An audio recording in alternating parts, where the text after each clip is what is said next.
अस्सलामु अलैकुम वरहमतुल्लाहि वबरकातुहू। आऊज़ु बिल्लाहि मिनश्शैतानिर्रजीम। बिस्मिल्लाहिर्रहमानिर्रहीम। आज हम बात करने वाले हैं एक ऐसी रात के बारे में जो मग़फ़िरत, बरकत और तकदीर के फैसले की रात है, जिसको हम शब बारात कहते हैं। इस रात को लैलतुल बर्रा भी कहा जाता है, जिसमें अल्लाह ताला अपने गुनाहगार बंदों को माफ़ करता है और उसके आने वाले साल के फैसले भी लिखे जाते हैं। अल्लाह ताला सूरह अद-दखान में फरमाते हैं, हमने इस कुरान को एक मुबारक रात में नाजिल किया। उस रात हर अक्लमंद बात का फैसला किया जाता है। कुछ उलमा के मुताबिक ये आयत शब कदर की तरफ इशारा करती है और कुछ के मुताबिक ये शब बारात की तरफ इशारा करती है। एक हदीस से साबित है कि रसूल अकरम मोहम्मद मुस्तफ़ा सल्लल्लाहु ताला अलैहि वसल्लम ने इस रात की फजीलत में बयान करते हुए फरमाया, जब शाबान की 15वीं रात होती है तो अल्लाह ताला आसमान दुनिया पर तसल्ली फरमाता है और फरमाता है, कोई है जो मुझसे मग़फ़िरत मांगे, मैं उसकी मग़फ़िरत कर दूंगा। कोई है जो मुझसे रिज़्क मांगे, मैं उसे रिज़्क अता कर दूंगा। कोई है जो मुझसे बीमारी में शिफा चाहे, मैं उसे शिफा दूंगा। और ये सिलसिला फजर तक चलता रहता है। सुभान अल्लाह। एक और हदीस में आता है कि अल्लाह इस रात में तमाम मखलूक की तरफ नजर फरमाते हैं और जिसे चाहते हैं बख्श देते हैं, सिवाय उसके जो मुशरिक हो, बुग़्ज़ रखने वाला हो, उसकी मग़फ़िरत नहीं होती। एक बहुत ही अजीम वाक़या है जो इसी रात से जुड़ा हुआ है। हज़रत जिब्राईल अलैहिस्सलाम ने बताया कि इस रात सिदरतुल मुंतहा पर अल्लाह का हुक्म आता है। जैसा हम सब जानते हैं कि सारे फैसले, जो भी चीज़ें, जो भी दुआएं आसमान पर जाकर सिदरतुल मुंतहा पर रुक जाती हैं, इसी तरह अल्लाह से भेजे हुए सारे फैसले सिदरतुल मुंतहा पर आकर रुक जाते हैं। तो इसी रिवायत में जिब्राईल अलैहिस्सलाम ने फरमाया, बारात वाली रात अल्लाह का हुक्म आता है और उसमें अगले साल होने वाले सारे काम, यानी कि अगले साल होने वाली मौत, अगले साल मिलने वाला रिज़्क, कौन आइंदा साल में हज करेगा, उस फहरिस्त में उस हाजी का नाम लिख दिया जाता है। कितनी उसकी तरक्की होगी, नौकरी मिलेगी या नहीं मिलेगी, ये सब कुछ इसी रात में लिखा जाता है। कौन आने वाले साल में कल शब रात तक, यानी आने वाली अगली शब रात तक मर जाएगा, उसका नाम भी लिख दिया जाता है। कोई सारी जिंदगी को तैयारी करे बैठा है, शब बारात खत्म होते ही क्या पता उसका खात्मा ही हो जाए, क्या पता अगली शब बारात ही ना मिले। इसीलिए इस रात में ये समझकर कि ये आखिरी मौका है, जिंदगी की ये आखिरी शब बारात है, ये याद रखकर इबादत करें। कल की सुबह शायद ही नसीब हो या ना भी हो, ये सोचकर इस रात इबादत करें।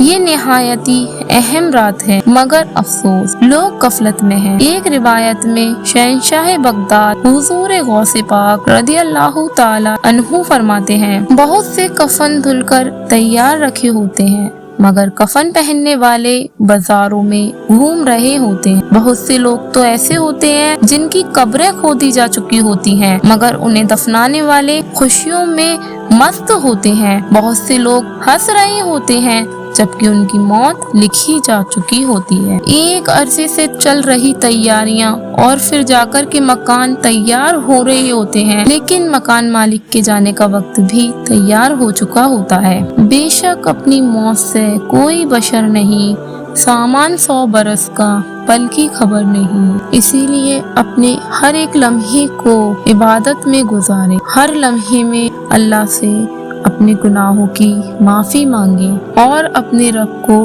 राज़ी कर लें। क्या पता ये आपका माफ़ी मांगने का आखिरी मौका हो। हमने जो भी आमाल किए होते हैं वो सभी आमाल इसी रात को अल्लाह के हुजूर पेश होते हैं। सोचें क्या क्या है उसमें, क्या हमारे अमाल में जा रहा है अल्लाह के पास।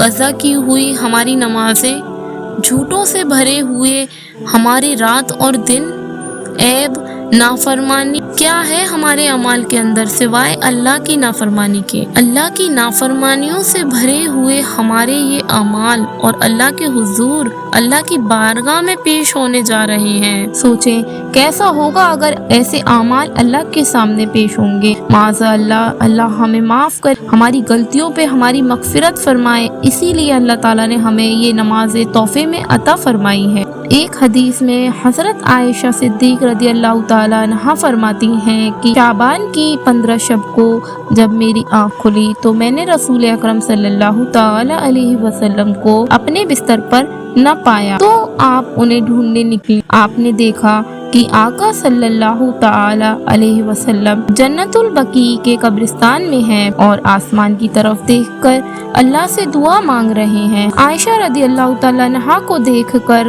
آپ صلی اللہ تعالی علیہ وسلم نے فرمایا، آج شعبان کی 15ویں رات ہے، اس رات کو اللہ تبارک و تعالی آسمانی دنیا پہ نزول اجلال فرماتا ہے اور قبیلہ بنو کلب کی بکریوں کی تعداد سے زیادہ لوگوں کو جہنم کی آگ سے آزاد کر دیتا ہے۔ قبیلہ بنو کلب عرب کا سب سے بڑا قبیلہ تھا جس کی بکریاں لاکھوں کی تعداد میں تھیں۔ اس قبیلے کی بھیڑ بکریوں کی تعداد کی طرح میری امت کی آگ سے رہائی فرمائے گا، اور ایک حدیث میں آتا ہے کہ اس کی بکریوں کی بال کی تعداد کی طرح میرے امت کے لوگوں کی رہائی فرمائے گا۔ سبحان اللہ۔ اس سے ہمیں یہ پتہ چلتا ہے کہ اس رات میں گناہوں سے معافی ملتی ہے، اسی لیے ہمیں اس رات میں خوب عبادت کرنی چاہیے، اپنے لیے مغفرت کی دعا کرنی چاہیے، اور جو اس دنیا سے چلے گئے ہیں ان کے لیے بھی مغفرت کی دعا کرنی چاہیے، اپنی عبادت کو بہتر بنانا چاہیے۔ کچھ مستحب عمل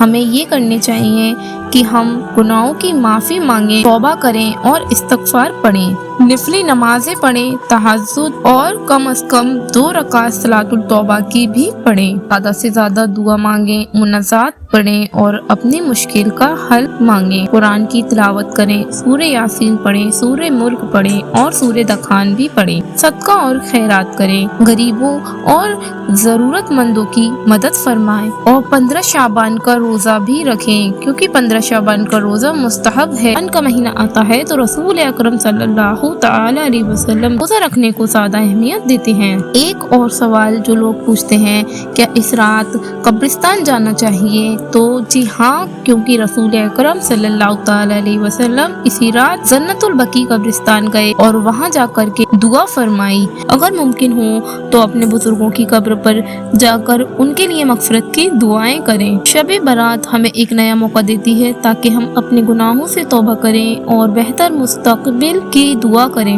اللہ سے دل سے مغفرت مانگیں اور اس رات کو نہ گوائیں۔ اگر آپ کو یہ ویڈیو پسند آئی ہو تو اسے شیئر کریں تاکہ زیادہ سے زیادہ لوگ اس رات کا فائدہ اٹھا سکیں۔ اپنے دوستوں گھر والوں کو اس رات کی اہمیت بتائیں۔ اللہ ہم سب کو اس رات کی برکت عطا فرمائے، آمین۔ جزاک اللہ خیر۔ اللہ حافظ۔